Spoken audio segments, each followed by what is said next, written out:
Hello बच्चों, मेरी पाठशाला में आपका आज स्वागत है। आज हम क्लास 8 साइंस चैप्टर 4 जिसका टाइटल है कंबस्चन एंड फ्लेम, उसके कीवर्ड्स को समझेंगे। तो इसमें करीबन 15 या 16 वर्ड्स हैं। हम सभी वर्ड्स एक लेक्चर में नहीं समझेंगे, वो थोड़ा सा ज़्यादा हो जाएगा। हम 5-6 वर्ड एक लेक्चर में समझेंगे, फिर उसके बाद मैं 1 और 2 वीडियो बना के या 2 या 3 वीडियो बना के बाकी वर्ड भी आपको समझाऊंगा। तो सबसे पहला वर्ड जो मैं ले रहा हूँ आपको समझाने के लिए वो है कंबस्चन, जो टाइटल है आपके इस चैप्टर का, कंबस्चन। कंबस्चन बेसिकली हिंदी में होता है जलना। जब कोई चीज़ जलती है तो you can say A combustion is happening. Combustion लेकिन होता क्या है, हमने उसको समझना है। कंबस्चन बेसिकली एक केमिकल रिएक्शन है। It is a chemical reaction.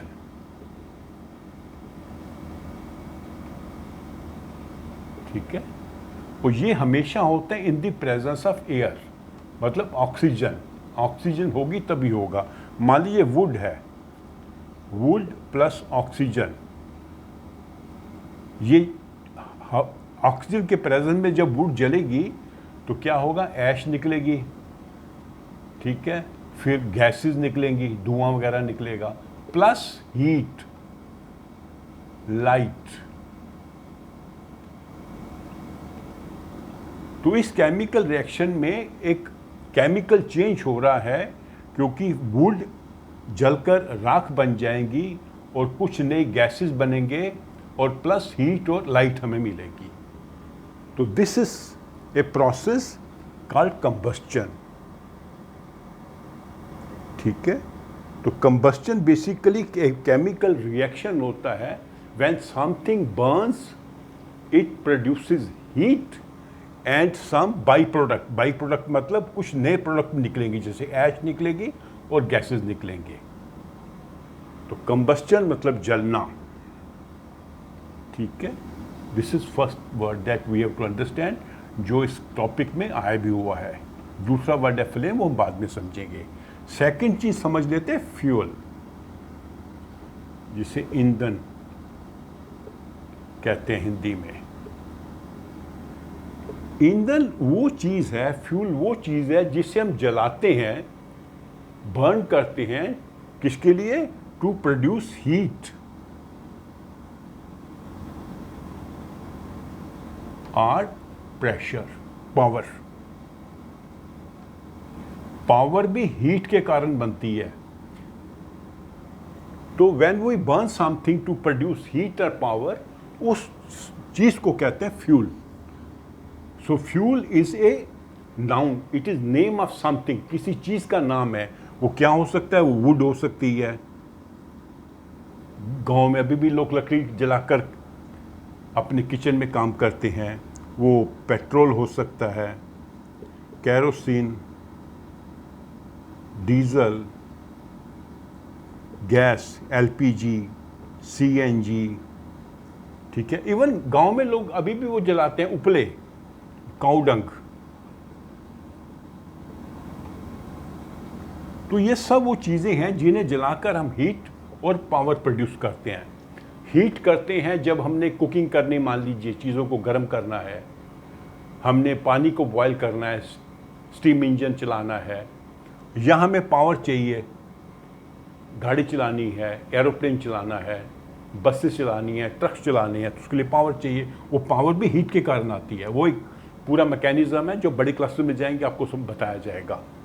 तो इतना समझ लीजिए, फ्यूल वो चीज़ है जिसको हम जलाते हैं हीट या पावर बनाने के लिए।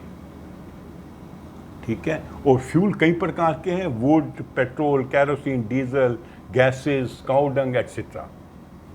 ठीक है, अभी फ्यूल को लेके कुछ चीज़ें हम समझ लेते हैं। हम किसी चीज़ को फ्यूल कैसे यूज़ कर सकते हैं, क्यों कर सकते हैं, उसमें कुछ प्रॉपर्टीज होनी चाहिए। एक तो ये है कि वो इजीली अवेलेबल होना चाहिए।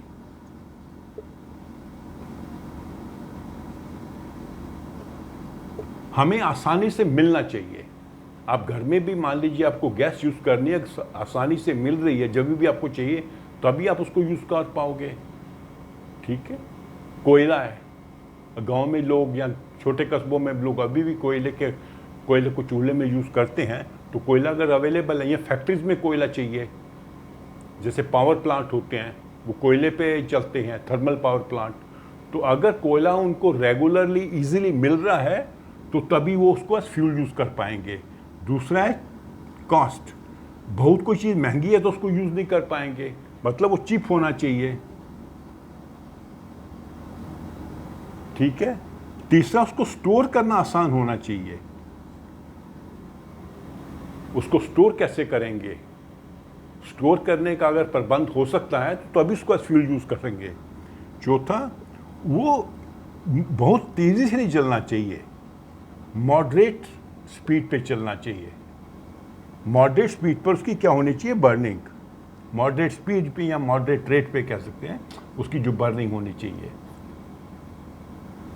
अगर कोई चीज़ एकदम धमाके से जल जाएगी, जैसे बम पटाखे चलते हैं, तो वो उसको एज फ्यूल यूज़ नहीं कर सकते। या जो बहुत धीरे चलेगी, जैसे मोमबत्ती है, तो मोमबत्ती को एज फ्यूल यूज़ नहीं कर सकते आप। ठीक है, मॉडरेट स्पीड पे चलना चाहिए। और पांचवा, वो फ्यूल एफिशिएंट होना चाहिए। फ्यूल एफिशिएंट मतलब कितनी वो हमें हीट देगा। मान लीजिए 1 किलो लकड़ी जलाते हैं या 1 किलो हम पेट्रोल जलाते हैं, तो कितनी गर्मी हमें मिल रही है, कितनी हीट एनर्जी मिल रही है, तो उस पर भी डिपेंड करता है। तो एक आइडियल फ्यूल जो होता है, जिसमें एक टर्म आएगी आगे, आइडियल फ्यूल, आदर्श। आइडियल तो आदर्श होता है।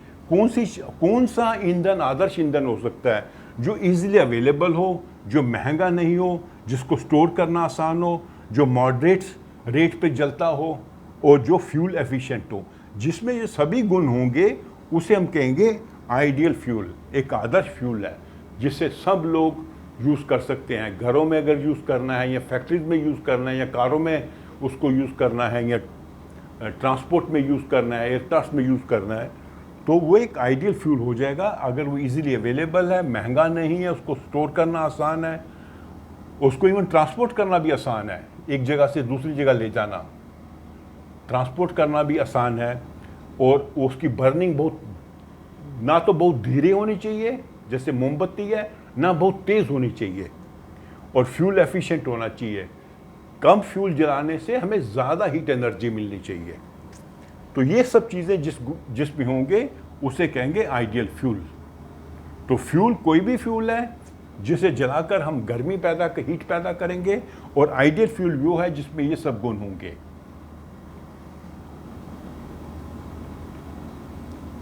ठीक है, तो आते हम अगले वर्ड पे, इग्निशन टेम्परेचर।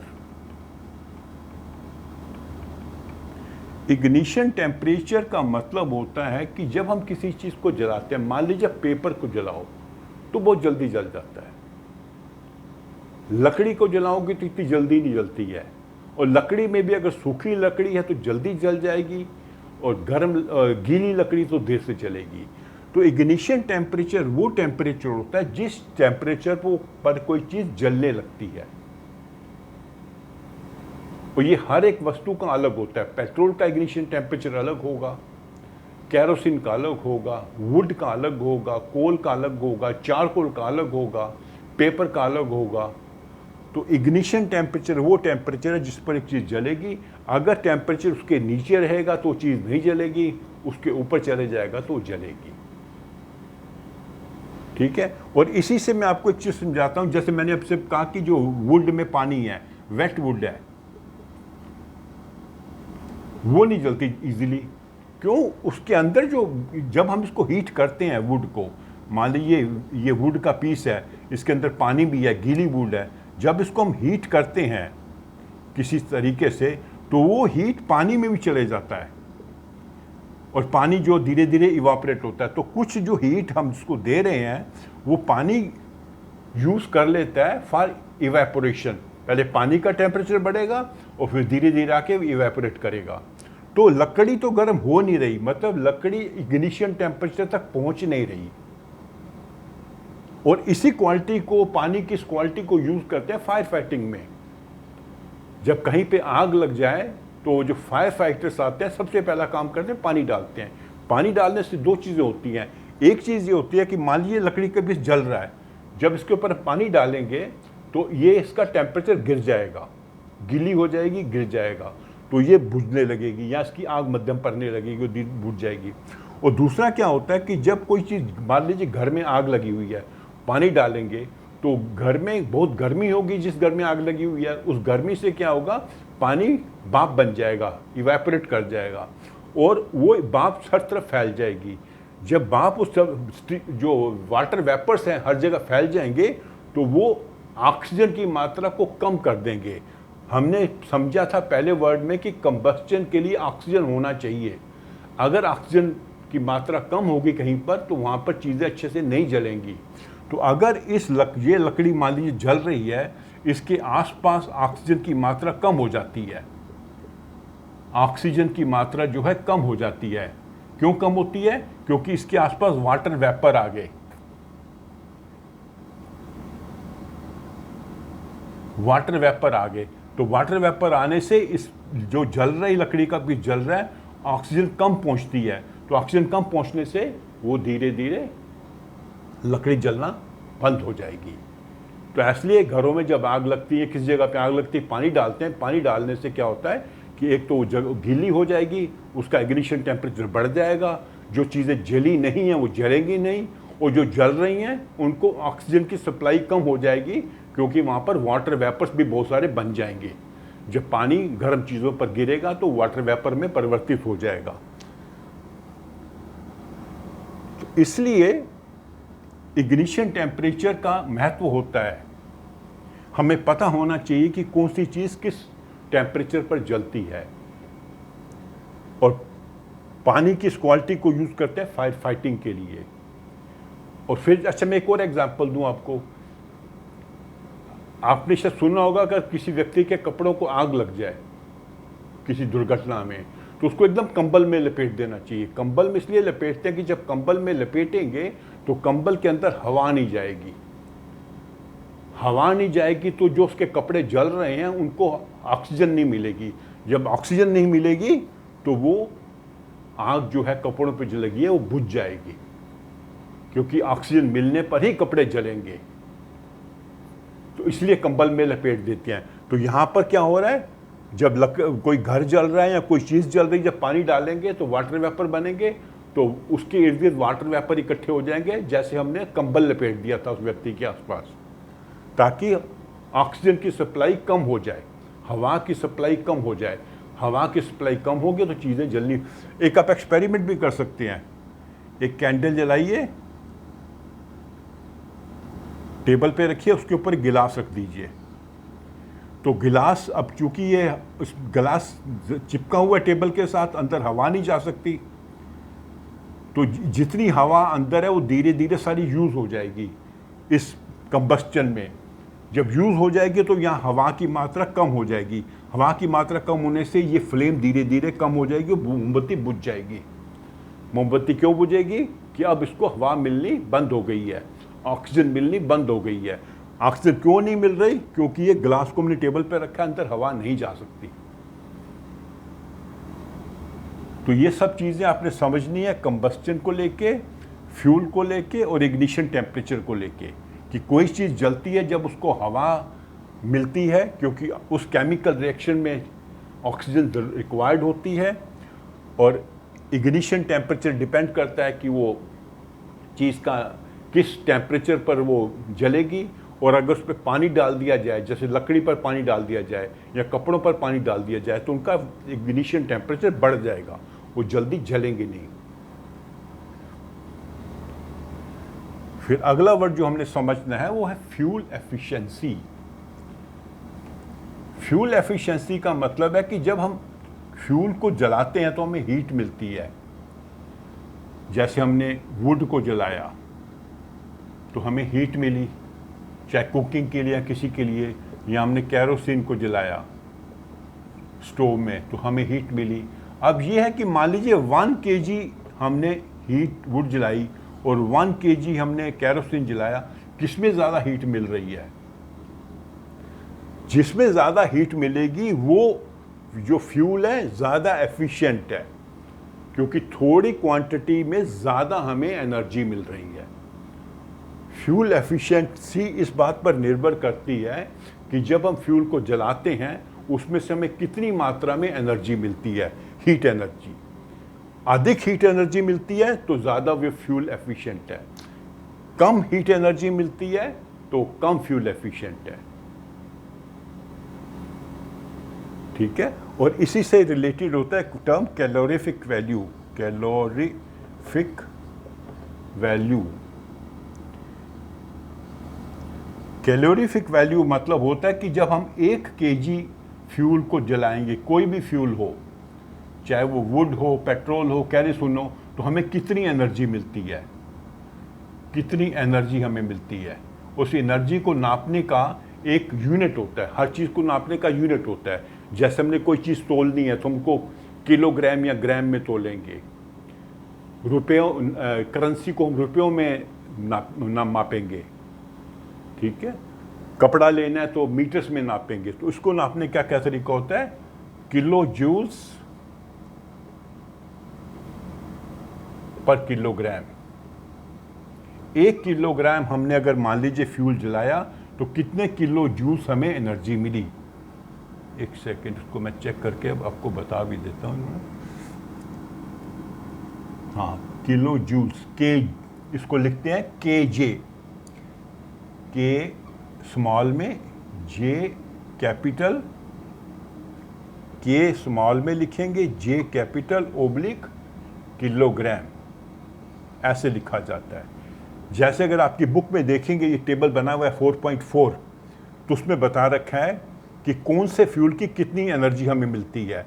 जैसे वुड अगर हम जलाते हैं 1 किलोग्राम तो हमें 17,000 से 22,000 किलो जूल एनर्जी मिलेगी, और अगर हम पेट्रोल जलाते हैं तो 45,000 किलो जूल्स एनर्जी मिलेगी फ्रॉम 1 किलोग्राम ऑफ पेट्रोल।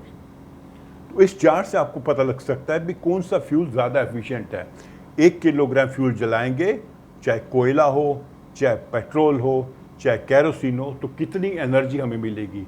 जिसमें ज़्यादा एनर्जी मिल रही है वो ज़्यादा फ्यूल एफिशिएंट है। तो इसको, इसके लिए टर्म आए, और इसके लिए वाले ये आते वैल्यू कैलोरीफिक वैल्यू। ये कैलोरीफिक वैल्यू का टेबल बना हुआ है आपका 4.4, उसको आप देखिएगा तो आपको आइडिया लगेगा कि अलग अलग फ्यूल्स की कैलोरीफिक वैल्यू क्या होती है। कैलोरीफिक वैल्यू मैंने क्या बताया आपको, समझाया कि 1 किलोग्राम फ्यूल जलाने से कितनी हीट एनर्जी हमें मिलती है, और हीट एनर्जी को हम कैसे मेजर करते हैं? हम उसको मेजर करते हैं किलो जूल्स में, KILOJOULES।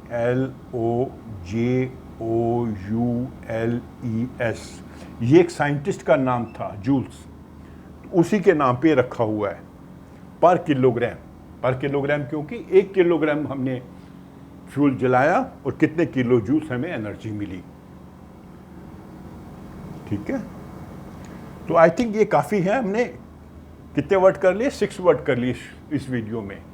तो इन्हें आप अच्छे से समझिए, साथ में बुक भी पढ़िए, तो आपको पूरा ये टॉपिक भी धीरे धीरे समझ आ जाएगा। तो जो बाकी वर्ड्स हैं मैं आपको अलग वीडियो बना के समझाऊँगा। तो अगर आपको मेरी ये वीडियो अच्छी लगी हो तो इसे आप लाइक करें, अपने फ्रेंड्स के साथ शेयर करें और मेरे चैनल को सब्सक्राइब भी करें। Thank you.